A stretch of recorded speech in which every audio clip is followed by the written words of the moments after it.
ॐ भूर्भुवः स्वः तत्सवितुर्वरेण्यं भर्गो देवस्य धीमहि धियो यो नः प्रचोदयात्। ॐ शांति शांति शांतिः।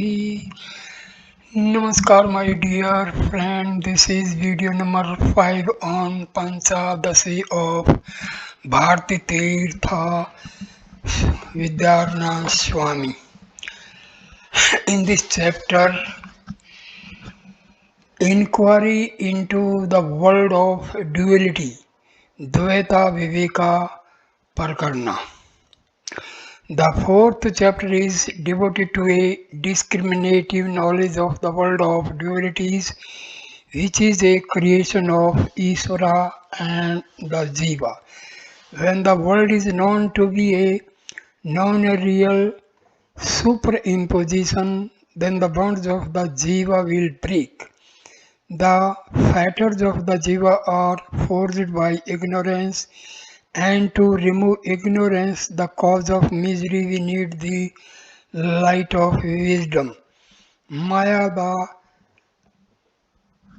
creatrix of the world. It cannot be said as some Mimamsakas assert that the Jivas themselves are the authors of the world through the latent potency called Adrashta. This view of the Mimamsakas contradicts the authority of the scriptures. The Svetaswatra Upanishad of the Black Yajurveda asks us to understand Maya as the primal nature or material cause of the world, and the wielder of the Maya, namely Brahma, as the Supreme Lord who creates the world. The Aitreya Upanishad of the Rig Veda says that prior to creation there was the Atma alone. It thought, let me procreate, and through its desire all these worlds came forth. In the Taittiriya Upanishad, the order of creation is traced to the Atma. The Chandogya Upanishad to the Samaveda proclaims, in the beginning the Sat alone existed, one only without a second. It desired, let me become many, and it created the elements and their effects. In describing the process of world creation, the Mundaka Upanishad of the Atharva Veda employs the analogy of the sparks issuing forth from fire.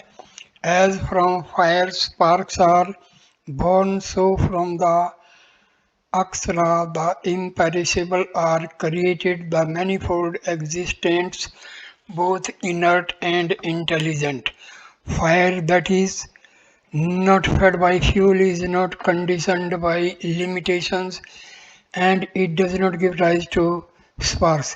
The self that is not limited by the adjuncts Maya and nescience is impartite intelligence. It is not productive of the dualities of the world, but the specific nature of the intelligence as conditioned by Maya and Avidya creates the world. We hear from the Vidyarnaya Upanishad of the White Yajurveda that this world of names and forms has its roots in Brahma, which is the expressed sense of the word Tirtha. Prior to creation, the world was unmanifest and there was only Brahma. All the percepts of our present experience are posterior to creation. They are manifest in the forms of Virat and other objects. All these beings, subhuman, human and superhuman, came from the Avyakta which alone existed prior to their production. These scriptural texts declare that Brahma entered into these dual thrones in the form of the Jiva. The immutable self became as it were the subject of modifications. The scriptures speak of the self's entrance only in a figurative sense. The proprietary rights which it seemed to exercise over the perishing body and mind are born of ignorance. The imperishable comes to be talked of in empirical usage as the finite jiva, and it is called the jiva because it is the sustainer of life. The intelligence, which is the fundamental substrate, the subtle body, and the reflection of intelligence in it constitute what is known as the jiva. Just as the pot ether, the pot with water, and the reflection of the cosmic ether in it constitute the content of the pot, so also the jiva is a complex of the substrate intelligence. The internal organ, antahakarana, its limiting adjunct, and the reflection of the intelligence obtained in it. Maya, which is the power of the Lord, has, besides the potency of creating the world, the power to delude the jiva. It is due to this delusion that the jiva imagines itself to be finite and particular. It forgets its infinity and blissful nature, identifying itself with the psychophysical organism. It becomes the experient of the sweets and bitters of life. The Lord is the creator of this world of sentient and insentient beings. Number 2, world created by Jiva. The world created by the Jiva is expounded in the Saptarnar Brahmana of the Vidyarnaya Upanishad.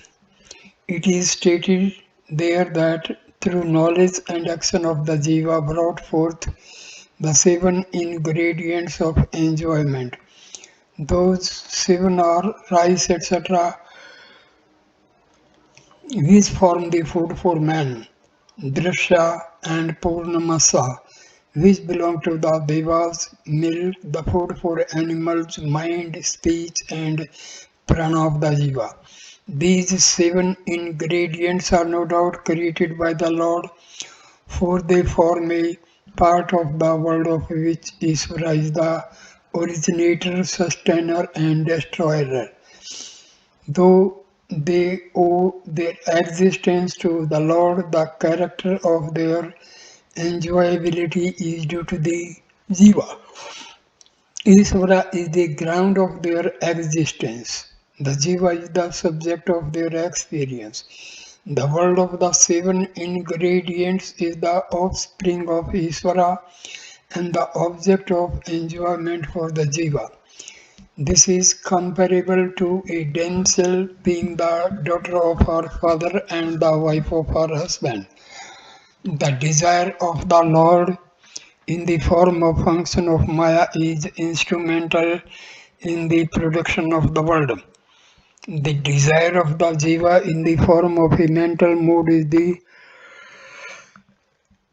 instrument to enjoy the world.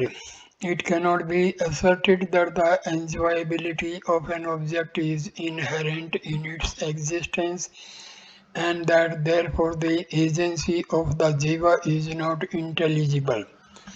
Though a ruby is a single object, it arouses in its experience different feelings and different emotions.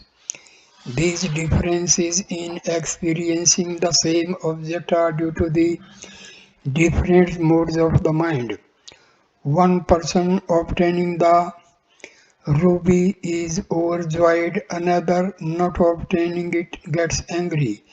A third, who is a saint, is unaffected by these changing passions. If the experiential quality is inherent in the existence of the ruby, then it must evoke in everyone the same kind of response, which it does not. Hence, it is the jiva that has the agency in respective of experiential quality of the object. One and the same woman takes on different roles with regard to different persons. She is daughter to her father, wife to her husband, sister to her sisters and brothers, and so on. It cannot be said the knowledge of the woman varies and not the woman herself. For a variance in knowledge is dependent on a difference in the known. There are two women here, one made of flesh, etc., and the other constituted by mind. The visible woman of flesh and blood is the creation of the Lord, but the psychical woman is a projection of the Jiva. Though there is no variation with regard to the physical person, the psychical woman differs in difference to the different individuals with whom she is related. It cannot be contended that there is no psychical self in waking consciousness where the physical universe alone is patent and that mental modifications are useful in abnormal experiences like delusions, dreams and daydreams. In waking life there is the physical object, but it is through the mind that the object is cognized. What actually happens in the cognition of an object is this: the mind goes out to the object through the channels of senses and takes on the form of the object. In the words of Sankara, just as the molten metal that is poured into the mold takes on the shape of the latter.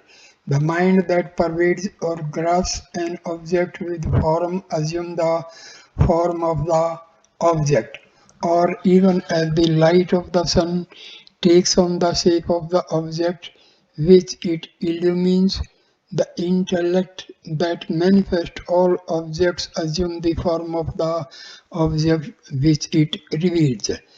The Vartikakara observes thus: from the knower arises the instrument of knowledge. On reaching the object to be known, the Pramana assumes the generic form of the object. Now we have two forms for every object of cognition: the physical and the psychical and the physical. If the object of knowledge be the pot, then we have the mud pot and the mind pot. The mud pot is perceived by the modification of mind, whereas the mind pot is cognized by the witness. The mind pot is a creation of the Lord. The the mud pot is a creation of the Lord, and mind pot is a manufacture of the Jiva. 3. Causality of the world, different views. Differences prevail regarding the doctrine of the causality of the world even among the upholders of Advaita. All the Advaitins are agreed in maintaining the material causality of Brahma consists neither in origination nor in transformation but only in illusory manifestation. Yet as to what aspect of Brahma gives rise to this illusory world, the Advaitins have a different answer to give.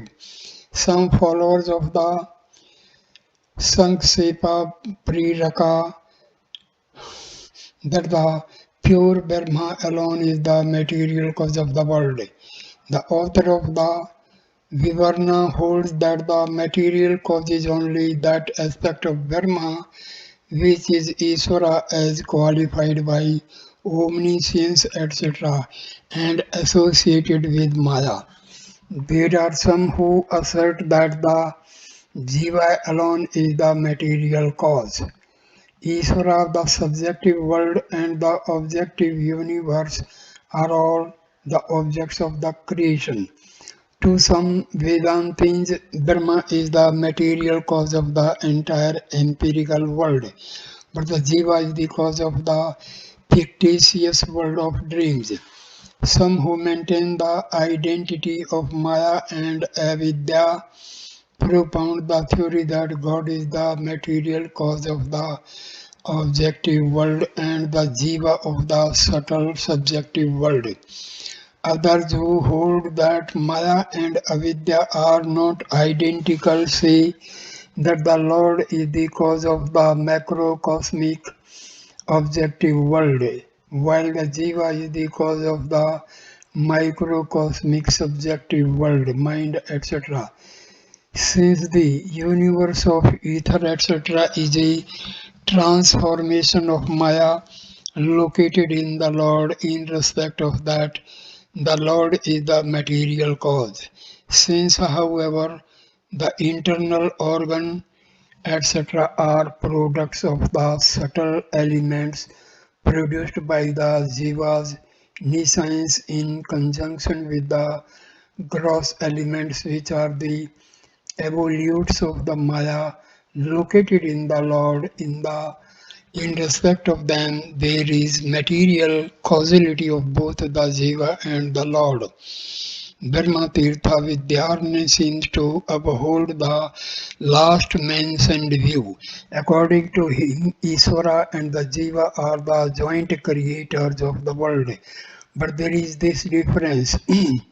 While Isvara is the principal author, the Jiva is only a subsidiary parent. In respect of the existence of the world, Isvara is the ground, whereas in respect of the enjoyment, the Jiva is the locus, and the nature of the creation of the Jiva is psychical rather than physical. Number 4. Jiva's bondage. The Jiva is bound by its own offspring. It forges its own fetters. The object of its enjoyment, which is psychical in nature, throws it into transmigratory existence. Through co-presence and co-absence, it can be shown that bondage is dependent on the mental manufacture of the jiva.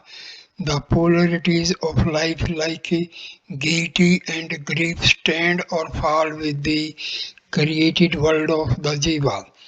The polarities which constitute the bonds of the jiva do not depend on the external world created by the Lord. Though there are no external objects in dreams, the dreaming subject is bound, and though the external objects exist during the states of samadhi, swoon, and sleep, they do not bind the subject of these states. Hence, the principle of cooperation, co-presence, and co-absence is not applicable to grief and gaiety in relation to world created by the Lord. The polarities of empirical existence are but creations of the mind. A father, being falsely informed that his son in a far-off land is dead, weeps, even though the death of the son be a fact. So long as the news does not reach the father, he does not grieve. Elation and depression are dependent on the mind.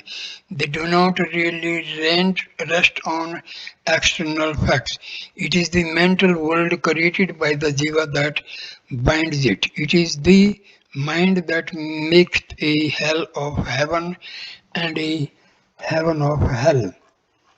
If the mental world alone is the cause of bondage, And if bondage be not dependent on the external world, then of what use is the external world?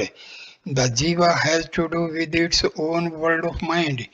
It is revolving as it were in a circular panorama from which it cannot get out.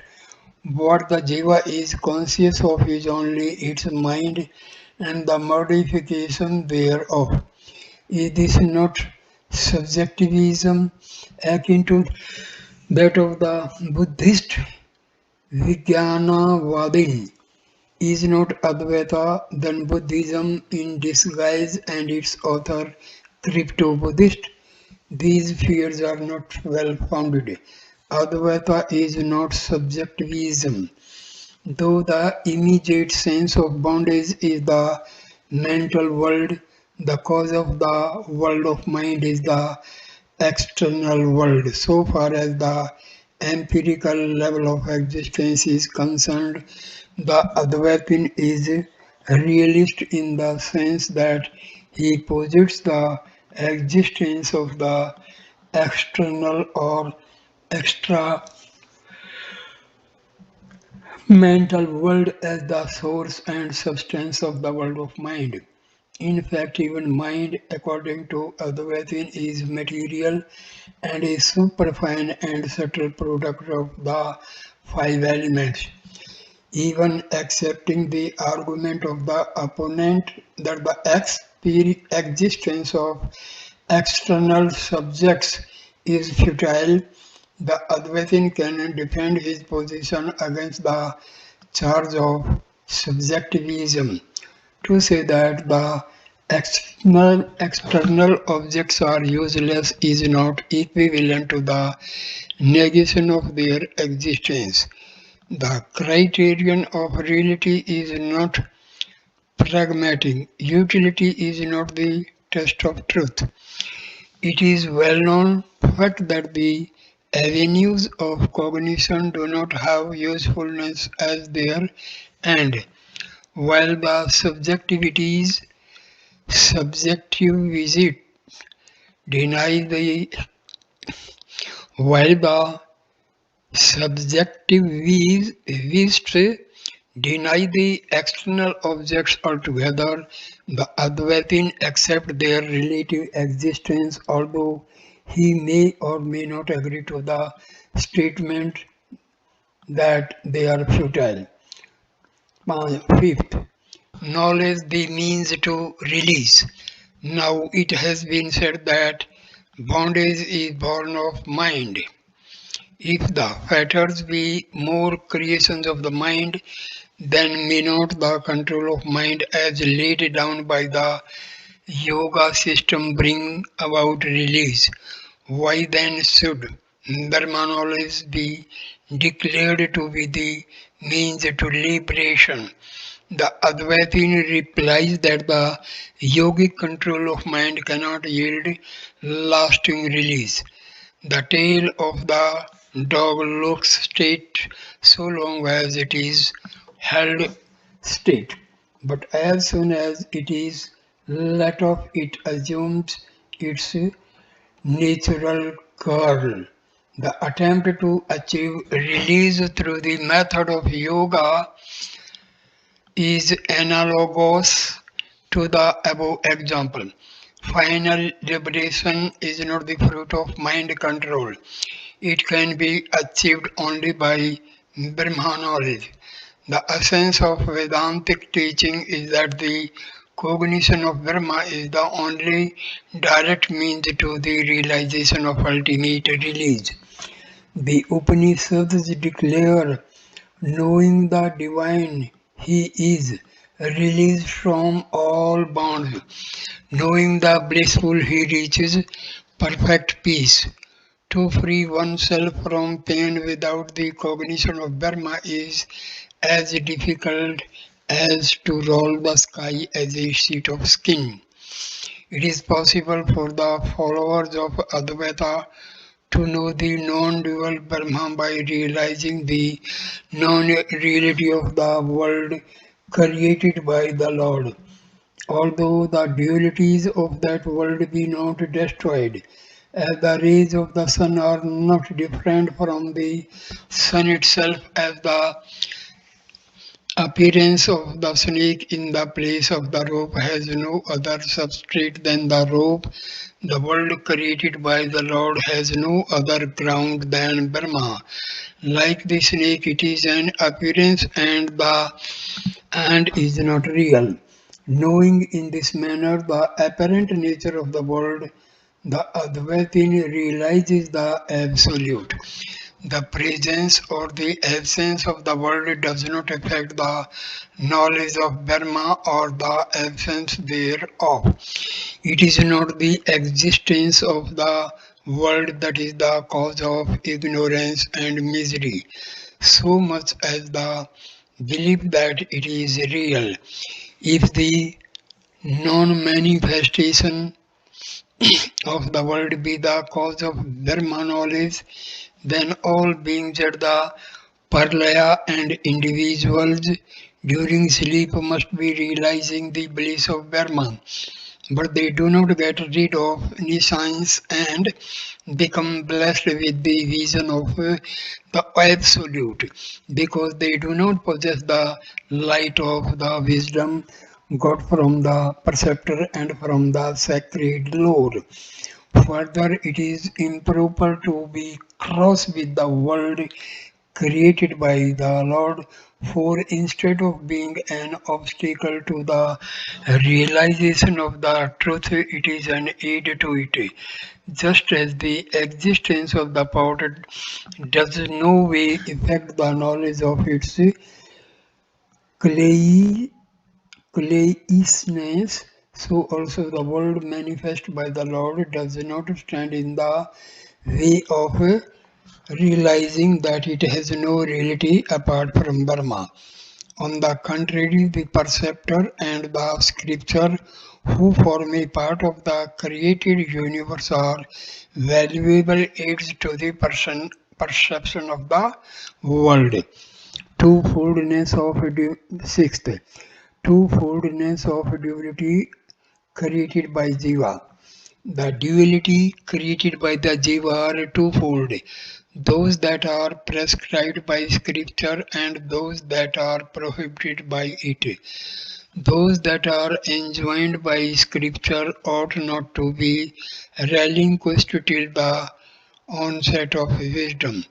The inquiry into the nature of Dharma, which is identical with the self, is the mental world that is enjoined by scripture. Study, contemplation, and rational consideration of the implications of scripture are mental operations, and as such, they are the creation of the jiva. They are to be given up when the real is known, but not till then. If it be said that enquiry is to be conducted for all time on the basis of the statement of the Shruti, which says that time should be spent in Vedantic inquiry till sleep and till death. The Advaitin replies that this passage of scripture is intended to prohibit thoughts about desire, etc., and not to enjoin the study, etc., of scripture by one who has realized the self. This is evident from the prior half of the Shruti passage, which declared that no room should be given to desire, etc., which are contrary to the bliss of release in life. There are scriptural texts which proclaim that even the Shastras must be relinquished after the intuition of Dharma. The wise one, after studying the scriptures and pondering often over their meaning and realizing the Supreme Self, ought to relinquish them as one would leave off burnt up firebrand. The learned one, after gaining a good training in the scriptural studies and realizing the truth by mediate cognition and intuitive knowledge should leave off all the sacred lore, even as the one who gathers grains would discard the cumbersome straw. The hero who longs to realize the self should intuit Brahma and remain firm therein. He should not give room for the activity of the mind by ruminating over the meanings of sounds. Realize only the one reality and leave all other words, both scriptural and non scriptural. The knower must make his speech dissolve in the mind. All these Upanishadic texts declare that even the world enjoined by scripture ought to be given up when the absolute is intuited. The non-scriptural duality is of two kinds, dull and intense. Desire, anger, etc. come under the former category, while daydreams fall under the latter. Both these kinds ought to be discarded even prior to the dawn of knowledge. For we hear from Shruti that calmness, sama, and equanimity, samadhana, form part of the qualifications which are to be acquired before the cognition of Brahma could be had. And after the attainment of Brahma knowledge, also the two categories of non-scriptural duality are to be shunned in order to achieve liberation in life. To a person who is bound by desire and like there cannot be the joy of freedom. If it be said that the supreme goal of man is the escape from the throes of birth and death, which can be achieved only by a release at the time of the destruction of the body, and if the utility of liberation in life be questioned, the Advaitin records if you deny liberation in life for fear of leaving the enjoyments of this world, then be satisfied with the happiness of heaven. And at the end of this earthly life, and the final release must also be shunned by you, since it will deny you heavenly pleasures. But it may be urged that the pleasures of heaven are not eternal, and so they are not to be striven after. Then even desire and other sources of misery which form the basis of worldly enjoyment and consequent pain are to be relinquished because they are contrary to the supreme end of life. It may be thought that there is nothing wrong if an aspirant in the path of jnana does not leave off harmless desires which are instrumental to the enjoyment of his prarabdha, and that if he has freed himself from positively harmful wishes, he can enjoy the object of this world. But this is not a correct line of reasoning. A jnani is he who has transcended the path of works, and he cannot be free from works if he has not discarded all his desires. Desire is the seed of deeds, and it is by destroying the seed that the offshoot can be totally made to perish.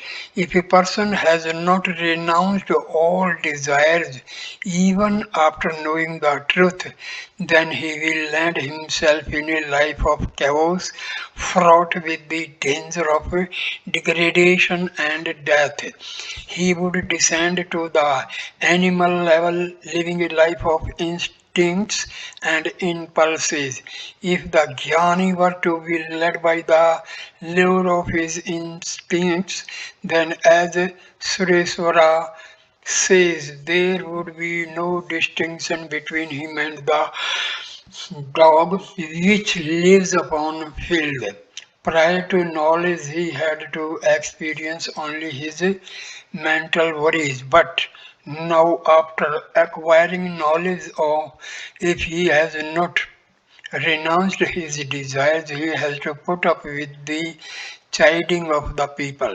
The truth is that there can be no knowledge unless even the trace of desire vanishes. The seeker of the truth must renounce all worldly desires, and then he will be adored by all.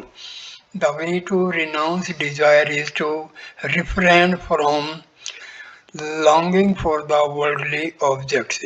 If the object of desire be recognized as perishable and as a source of pain, there will be no desire for it. The external objects can lure us only so long as we run after them in the hope of getting happiness. But when, on inquiry, we find that they are not the real source of happiness, all their charm will fade and we shall cease to pursue them. The mental functions like desire are to be renounced because they are productive of pain. But why should harmless occupations of the mind such as daydreams and idle musings be prohibited?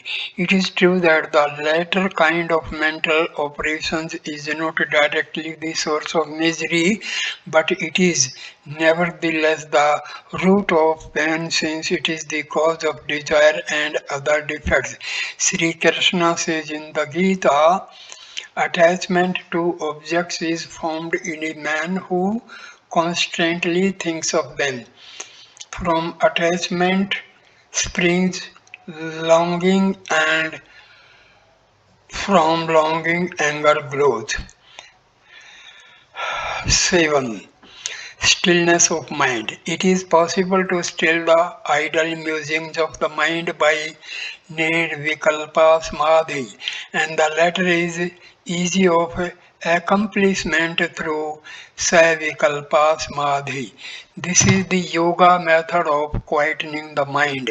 The other method of mental conquest, namely the prolonged uttering of the Parnava, is adopted by those who live in solitude, who are rid of the defects of the internal organs such as desire, and who have known the truth.